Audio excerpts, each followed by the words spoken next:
A local chef with a for-profit catering business has also been whipping up nutritious and delicious meals and feeding those in need. Chef Ben Kramer's Made with Love program has been filling hungry bellies for the past 5 years, and this year, at a time of growing food insecurity in our community, Kramer needs help to keep the project secure. Joining us now is Made with Love chef Ben Kramer. Good morning, Ben. Hi, thanks for having me. Well, thanks so much for joining us. Now, how did this idea first sort of grow 5 years ago?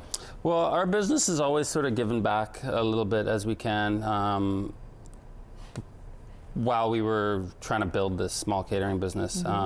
And then during the pandemic, when all of our events disappeared, we decided to put all of our energy towards feeding those in our community. Our kitchen's based downtown, so we're kind of surrounded by a lot of people who need some help and support.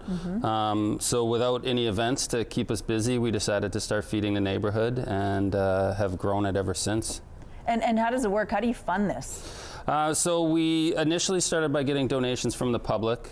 And even before that, actually, when restaurants first shut down, they weren't allowed to serve food during the pandemic, so we took all of their excess food and turned it into meals. Okay. Then we started doing fundraising, we got some donations, and now we've kind of built it into our business model where instead of charging an automatic gratuity on events, we take 15% and funnel it back into Made with Love. That is incredible. And in estimation, in those 5 years, how many bellies do you think you've filled?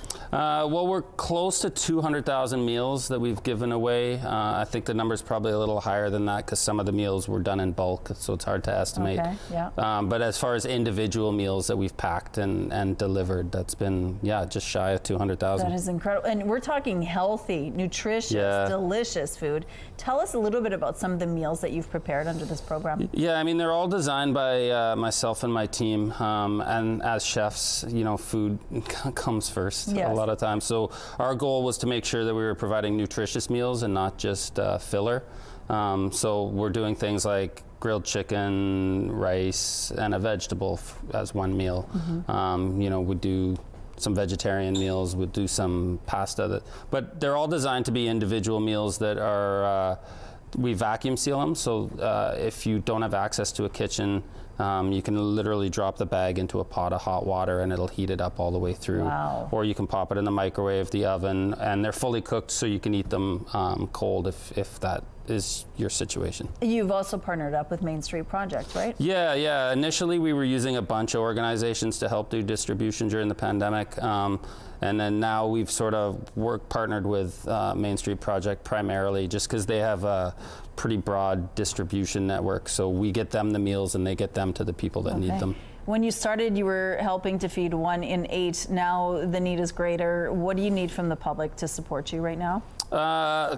Well, we're trying to collect donations. Our goal is to try and hit 200,000 by the end of the year, plus keep this going through the cold months.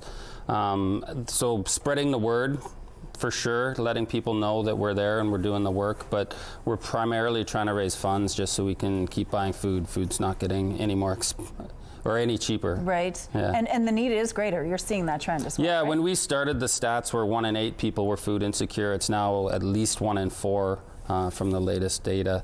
Food's getting more expensive, a little more scarce, so we're just trying to give back and keep the food going.